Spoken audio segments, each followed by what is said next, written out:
প্রায় আড়াই মাস হতে চলল সবশেষ ইন্টার মায়ামির জার্সিতে মাঠে নেমেছেন লিওনেল মেসি। মাঝে কোপা আমেরিকায় খেলেছেন আর্জেন্টাইন অধিনায়ক, শিরোপাও জিতেছেন, কিন্তু ইনজুরির কারণে এখনও ফিরতে পারেননি মাঠে। কোপার ফাইনালে ইনজুরির জন্য পুরো ম্যাচ না খেলেই মাঠ থেকে উঠে যেতে হয় বিশ্বকাপ জয়ী তারকাকে। ধারণা করা হচ্ছিল দ্রুতই মাঠে ফিরবেন মেসি। কোপা জয়ের পর দেশেও যাননি ৩৭ বছর বয়সী এই তারকা। মায়ামিতে শুরু হয় তার পুনর্বাসন। অনেকে অনুমান করে চলতি মাসেই আবারও মায়ামির জার্সিতে দেখা যাবে মেসিকে, কিন্তু সেই ধারণা ভুল প্রমাণ হতে চলেছে।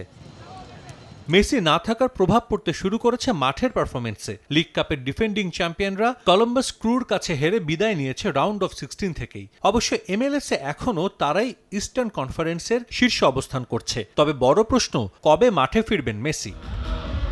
কলম্বাস ক্রুর কাছে হারের পর মায়ামি কোচ তাতা মার্তিনো মেসির ইনজুরির সবশেষ অবস্থা জানিয়েছেন। সেখানে কোনো সুখবর দিতে পারেননি আর্জেন্টাইন কোচ।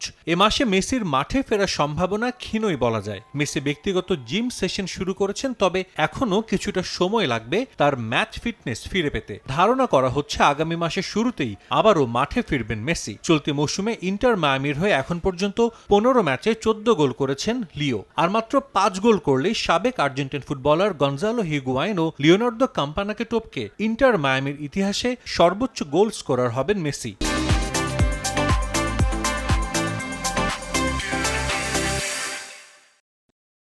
এদিকে স্কোয়াডে নতুন এক ফুটবলার যুক্ত করতে যাচ্ছে ইন্টার মায়ামি। গণমাধ্যমে গুঞ্জন দলের রক্ষণের শক্তি বাড়াতে চান তাতা মার্তিনো। শেষ 3 ম্যাচে প্রতিপক্ষ 8 গোল দিয়েছে মায়ামির জালে। স্প্যানিশ ক্লাব আলমেরিয়াতে খেলা মেক্সিকান ফুটবলার সেজার মন্তেসের দিকে নজর কোচের। মেক্সিকো জাতীয় দলের কোচ থাকাকালীন দীর্ঘাদেহী এই সেন্টার ব্যাকের সঙ্গে কাজ করেছেন তাতা মার্তিনো। ক্লাব কর্তৃপক্ষ কোচকে গ্রিন সিগন্যাল দিয়েছে। ট্রান্সফার উইন্ডো শেষ হওয়ার আগেই মন্তেসের সার্ভিস নিশ্চিত করতে চান তাতা মার্তিনো।